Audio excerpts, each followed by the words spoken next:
Kit Carson was, for the most part, a settled family man by 1854. He was running his ranch, and his days of going on long expeditions to the west were firmly in the past. He herded animals for sale across long distances with his old friend Lucian Maxwell, but those were isolated and specific trips. And when he returned from the most recent trip in 1854, he learned he had been appointed Indian agent for all inhabitants in northern New Mexico and southern Colorado. Government money was scarce, but ambitions were high, and Carson had no choice but to run his office from his home in Taos.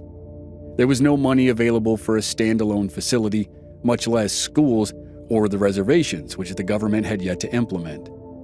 Kit didn't mind, because the circumstances let him spend more time with his family, which now consisted of 4 children and his wife Josefa. He was a prominent citizen in Taos, attended the Catholic Church, and became a Freemason. He occasionally took jobs scouting for the army and others when the need for his services arose. But if this time in his life was considered tranquil compared to the non-stop adventures of the previous decade, it was more like the calm before the storm. Trouble was brewing with the tribes, and on a larger scale, the country. Kit Carson had been around Native American tribes his entire life. He knew their customs and languages.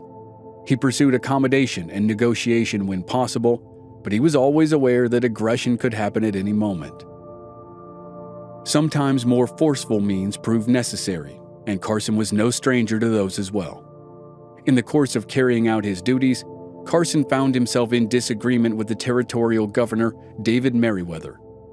Meriwether was a former congressman and senator from Kentucky who had been appointed territorial governor by President Franklin Pierce. Meriwether disliked Native Americans and had an unforgiving attitude toward their reported transgressions. Kit Carson often took the side of the tribes, prompting Meriwether to write condemnations of Carson's actions, though none of them were strong enough to remove Carson from his post.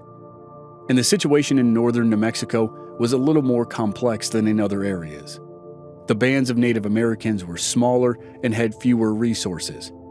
They weren't farmers like some of the Navajo to the west and some of the tribes to the east. They didn't collect horses that could be traded, and they weren't expert horsemen like the Lakota, Cheyenne, and Comanche. Their traditional hunting grounds had been overrun by other hostile tribes, white settlers, and government restrictions. So their attacks on ranches, wagon trains, and farms were sometimes their only recourse to avoid starvation. But that wasn't to say all the attacks were purely for survival. Some were. Kit implored the government to send more money and food, but he was often disappointed. He made trips to the farthest reaches of his domain as Indian agent to deliver presents and food, because he knew how badly they needed it. The system of reservations for Native American tribes, or agencies as they were often called at the time, was beginning all over the West. It was happening with the Nez Perce up in Idaho, Washington, and Oregon, an area that Kit knew well from his years as a mountain man. It was happening in New Mexico, and it would quickly spread to all the states and territories in the Great Plains and Rocky Mountain regions. The stage was being set for future disaster, and Kit Carson knew it, but he had little power to change the system or educate people whose prejudices were already locked in. And even as he tried, the nation around him was on the doorstep of its greatest calamity. Civil war was about to dominate all aspects of life, even in New Mexico, for a few years.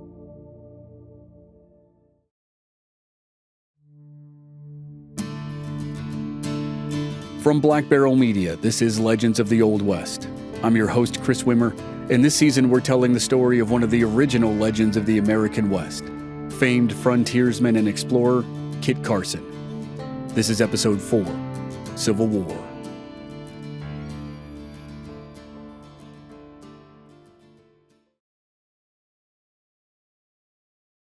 For Kit Carson and New Mexico Territory, the Civil War interrupted a process that would evolve over the course of more than 15 years. In the second half of the 1850s, while the people of the East were focused on the escalating violence in Kansas and Missouri, events that would be called Bleeding Kansas, Kit Carson was focused on the situation with the Jicarilla Apache. Strictly speaking, the band was not in Carson's purview as Indian agent, but he was about to get drawn into the conflict. The band had become particularly hostile and bold in its attacks. It prompted the intervention of the United States Army under Colonel George Crook. The Army feared the Jicarilla would ally with the Comanche in neighboring Texas. Their homelands were essentially right next to each other, and that was trouble no one needed. Crook dispatched Major James Carleton with 2 companies of cavalry and Kit Carson as their guide. Carson and Carleton had met years ago. Carleton had ridden to the rescue when Kit and his daughter Adeline were menaced by the Cheyenne, and neither man forgot the encounter. Now they set off together in pursuit of the Jicarilla. They tracked the band into the daunting territory of the Sangre de Cristo Mountains, near the border of Colorado and New Mexico.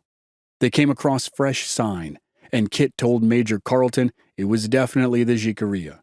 Kit said the Army column would find them by 2 o'clock that afternoon. Carleton was reasonably skeptical that anyone could predict the exact time, so he offered a prize. He told Kit if they encountered the Jicarilla by the appointed hour, he'd buy Kit a beaver hat. They continued on, and at about 10 minutes after 2 o'clock that afternoon, they found the Jicarilla. The band was camped in a large meadow nearly hidden by rock walls. The soldiers attacked, but most of the warriors escaped, though the Army did recover 40 stolen horses and a stockpile of stolen goods. A couple months later, Kit received a package from a New York hat maker. It was a beautiful beaver hat, and on the inside of the lining was a message. At 2 o'clock, from Major Carleton to Kit Carson. Kit continued his work with the tribes, constantly foraging for more supplies, food, and money. His dispatches to Washington were often ignored in the face of other needs, and he began to feel strongly that separating the Native Americans from the new settlers and the longtime Hispanic landowners was the only solution. The tribes would have to learn to farm their food, and the government would have to supply meat since the hunting grounds had been nearly hunted out. That land was harsh and unforgiving, and Kit's job as an Indian agent was frustrating, and it was all about to be put on hold. The experiment that was just beginning in New Mexico was interrupted by the Civil War. The opening salvo was fired at Fort Sumter in South Carolina. 2 untested armies clashed along Bull Run Creek near the village of Manassas in Virginia, and it would take just 10 months for the war to stretch from the East Coast all the way to New Mexico territory. When the news reached New Mexico, it created the opportunity for a moment that added to the legend of Kit Carson. The full truth of it can't be verified, but there are historians who believe it's possible. According to the legend, when Kit heard about the war, he saddled a horse, galloped into the plaza in the center of Taos, and planted an American flag in the ground. The people of New Mexico were divided in their loyalties, just like the people of Missouri where Kit grew up. But Kit Carson's loyalty was not divided. Regardless of whether or not the story of planting the flag is true, Kit was an ardent supporter of the Union, and so was one of his oldest friends in the region. Ceron St. Vrain, one of the partners who founded the trading post of Bent's Fort in southern Colorado, became the commander of the 1st New Mexico Volunteer Infantry Regiment. But after a few months, St. Vrain resigned, and Kit Carson, now a colonel, took over. Kit wasn't a typical Army officer, and could never go along with the strict procedures that were the backbone of the regular Army units. He was well liked and respected by his men, some of which was probably because he was a likable person and he was already a living legend, and some of it was almost certainly because of his more casual methods of discipline. And out here in the West, a volunteer unit would not fall under any definition of typical, so it stood to good reason that its commander shouldn't be typical. Kit added Mexican volunteers and members of the Ute tribe to his regiment, and there weren't many units in the East that boasted a mix of Native American, Mexican, and white fighters in their ranks. Carson and his volunteers were stationed at Fort Craig next to the Rio Grande River in a desolate part of southern New Mexico when word came that it was time to fight. Colonel Edward Canby, who was the commander of the Department of New Mexico, received intelligence that a Confederate force of 3 regiments from Texas were marching toward them under the command of General Henry Sibley. Like lots of other officers in the war, Canby and Sibley had been classmates at West Point, and now they were fighting against each other. In February 1862, Sibley and his Texans marched on Fort Craig. A few shots were fired, but Canby knew better than to leave the safety of his fort, and the Confederates eventually retreated to their camp a few miles away on the Rio Grande. In the Confederate camp, a colonel proposed a plan to General Sibley. The army would cross the Rio Grande, march up behind the fort, and capture the river crossing at the abandoned town of Valverde that was critical to the Union supply lines. If Canby wanted to maintain his supply lines, he would have to come out and fight. But Colonel Canby was no fool, and he suspected the Confederates would try something like this.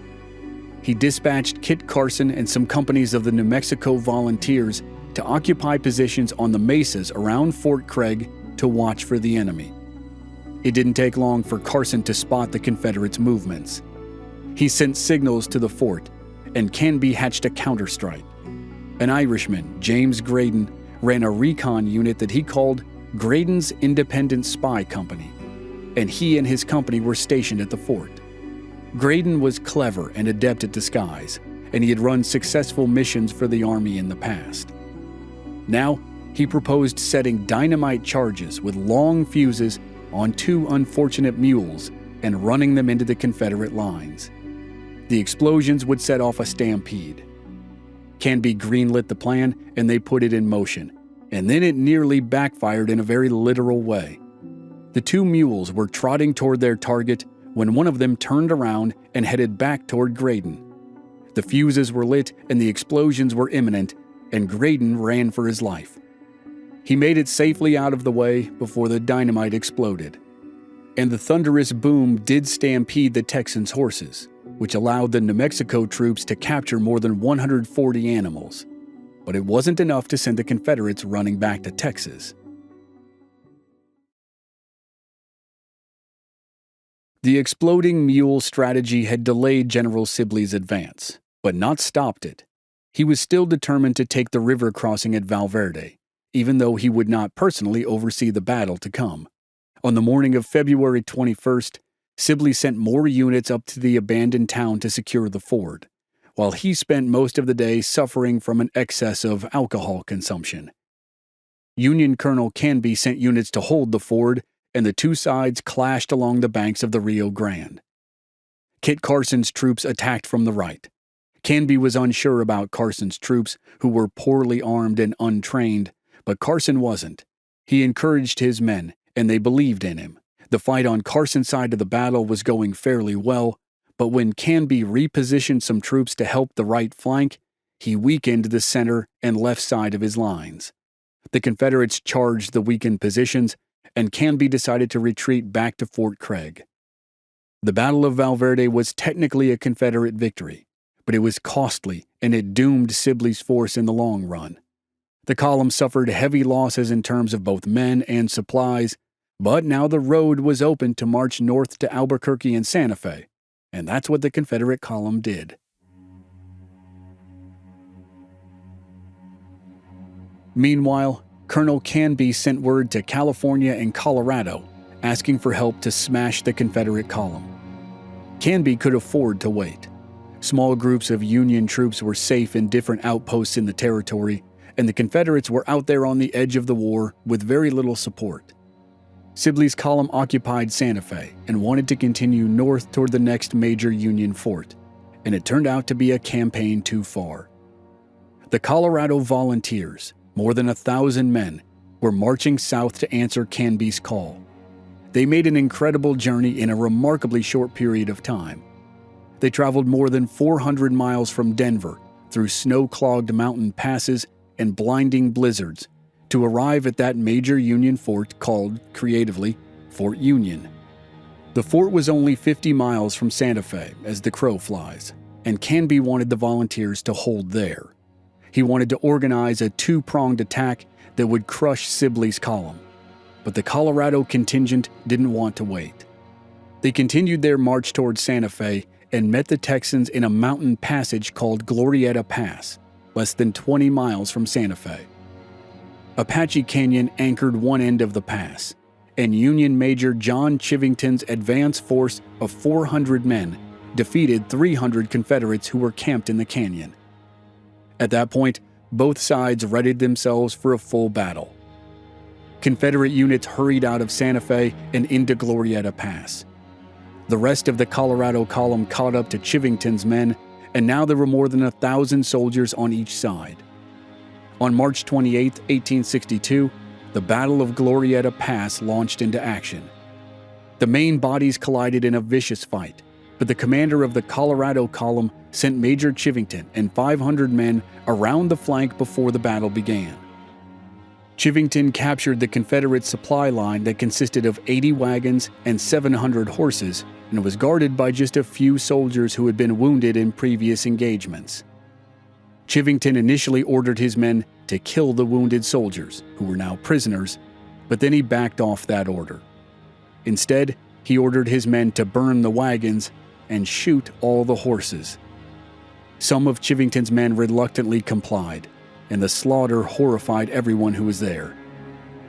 The Confederates won the action on the battlefield, but with the loss of their supply train, they retreated back to Santa Fe. At the same time, Colonel Canby and Colonel Kit Carson led their men up to Albuquerque. The Confederate column was trapped with virtually no hope of reinforcement or resupply, and Canby allowed them to drift back to Texas unmolested. Afterward, some accused Canby of cowardice for not attacking and capturing the column or destroying it. But Canby probably did the compassionate thing. He had no facilities to hold them as prisoners, and he had no food to feed them even if he could find them shelter. The Confederate threat in northern New Mexico was gone. Some Confederate units lingered in the southern part of the territory, but they would be chased out when there was a change in leadership in the Union ranks. The Battle of Glorieta Pass was not the last the world would hear of Major John Chivington. Some loved him for his take no prisoners, burn it to the ground attitude, especially when the Civil War evolved into the war against the tribes of the plains. But few retained their support after the event in November 1864. 2.5 years after the Battle of Glorieta Pass, Chivington directed the slaughter of Cheyenne and Arapaho men, women, and children at Sand Creek in southeastern Colorado. The survivors of the massacre fled north and united with the northern Cheyenne, Arapaho, and Lakota. They told their story, and it helped the tribes of the northern plains coalesce around a war chief named Red Cloud when the Army started building forts in Wyoming a year after the Civil War. Down in New Mexico, Kit Carson detested Chivington and roundly condemned him whenever Chivington's name surfaced. With fighting essentially done in New Mexico, the leaders of the territory picked up where they left off before the war. There were unanswered questions about how white settlers, whose numbers grew by the day, could coexist with Native American societies. The tribes of the territory had watched carefully as the white men fought each other. The U.S. Army, which had been starting to move against the tribes, was largely called away to the east. As a consequence, raids and attacks in the Southwest escalated. According to author Hampton Sides, a man named William Arney, a former Indian agent and current territorial secretary, estimated Navajo raids were responsible for the loss of $250,000 worth of property and more than 30,000 sheep, and the lives of more than 300 people. The Navajo were the largest and most powerful tribe, and now Colonel Canby turned his attention to a plan for stopping the raids and attacks. He proposed a campaign into Navajo territory. He wanted to establish a reservation in northeastern Arizona along the Little Colorado River, the Navajo's sacred land. Canby felt that unless the Navajo could be relocated and restricted, there was no other way they could coexist with the non-Indian citizens. Kit Carson agreed, as he had in the past, considering it the lesser of all evils. Carson had talked about the idea when he was an Indian agent, and not just for the Navajo, but all the tribes. He felt strongly that the influences of towns, with their bad habits and available liquor, were disastrous for Native Americans. While it wasn't their fault, they had to be removed from temptation. Reservations seemed to be the only solution. And while that sounded harsh, the other eventuality was most likely complete extermination.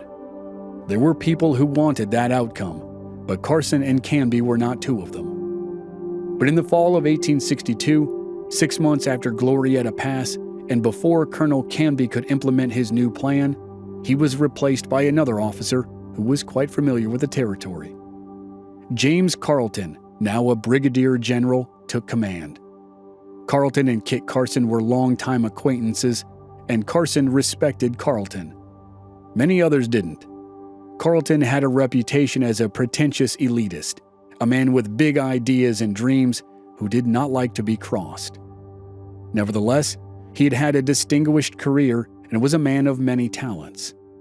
While he was stationed in California before the war, he was tapped by Washington to investigate the infamous Mountain Meadows Massacre in southern Utah, which will definitely be the subject of a future series. Now, General Carleton was appointed commander of the 9th Military Department, and he marched from California to New Mexico with 1,500 soldiers. He instituted martial law, chased out the lingering Confederate units, and, for all intents and purposes, brought the Civil War in New Mexico to a close. General Carleton considered the citizens of New Mexico to be backward, uncultured, and lazy. His opinion of the Navajo was even lower. Carleton felt there was no hope for a better life in the territory unless what he termed the great evil of the Navajo could be eliminated, one way or another. When Carleton was in California at Fort Tejon, he saw a test of the reservation system, Tejon Farm.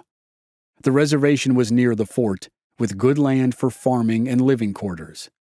It was a costly experiment, but it seemed like some of the California tribes adapted well to it. Eventually, it was shut down, but Carleton thought the model could be successful. Some years earlier, he had ridden through the Pecos River country in eastern New Mexico and discovered a lush green area that he named Bosque Redondo. Now he thought of it again and decided that Bosque Redondo was the perfect place for a reservation. He ordered the construction of an outpost called Fort Sumner along the Pecos River that would supervise his proposed reservation. He knew it would take a long time to round up the Navajo, so he decided to start by pushing a smaller group, the Mescalero Apache, into the space. Carleton needed a field commander, someone who knew the territory well and had a good reputation and a long history of relationships with the tribes. The obvious person who fit that description was Kit Carson. Carleton sent Kit with 5 companies of New Mexico volunteers to capture the Mescaleros and herd them onto the reservation to become the first residents of Bosque Redondo. But even that description was putting it mildly. Carson's actual order said this: "All Indian men of that tribe are to be killed wherever you find them. The women and children will not be harmed, but taken prisoner." Kit Carson was appalled and refused to follow the order as written. In fact, his first prisoners were 100 Mescalero warriors who sought refuge with him so they wouldn't be killed. Their leaders were sent to Santa Fe to negotiate with Carleton, who said the only choice was to surrender. Soon, the entire band of Apache did so, and they were promptly sent to Bosque Redondo to learn agriculture. Unlike the Navajo, who already did some farming, the Mescaleros' lifestyle was built on raiding. Now they were being ordered to live within a confined space and learn how to plow the earth to grow their food. The same would be ordered of their cousins in Arizona, on land that was truly barren, but the army would spend years trying to corral Apache leaders Vittorio, Cochise, and Geronimo. Kit Carson had done his work well, and now General Carleton wanted to start on the Navajo project. But Kit was reluctant. His experience in the army had been a mixed bag. He had basically been forced into the army in California during his 3rd expedition with John C. Fremont. And in the Civil War, he had signed up to fight the Confederates, not to implement this reservation system, even if he agreed with the core concept. He was getting older. He was now 54, and had spent more years doing more hard traveling than nearly any man alive. He wasn't feeling well, and many mornings he had aches and pains that slowed him down. He wanted to go home to his wife and children and rest. In February 1863, he gave his letter of resignation to General Carleton and went home. And if only that was the end. Kip might have spent his golden years sitting in a rocking chair on the porch after playing with his children. But there were 2 more chapters of his legend left to be written, and one would be the most controversial of all. The Navajo know it as the Long Walk.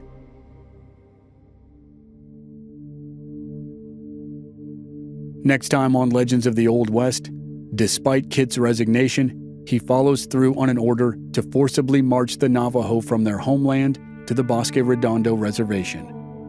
The journey will be compared to the infamous Trail of Tears that was endured by tribes of the East 30 years earlier. The Navajo call it the Fearing Time, and it's next week on Legends of the Old West.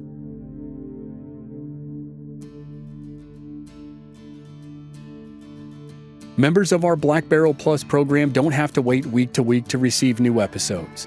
They receive the entire season to binge all at once with no commercials, and they also receive exclusive bonus episodes. Sign up now through the link in the show notes or on our website, blackbarrelmedia.com. Memberships begin at just $5 per month. This series was researched and written by Kathleen Morris. Original music by Rob Valier. I'm your host and producer, Chris Wimmer.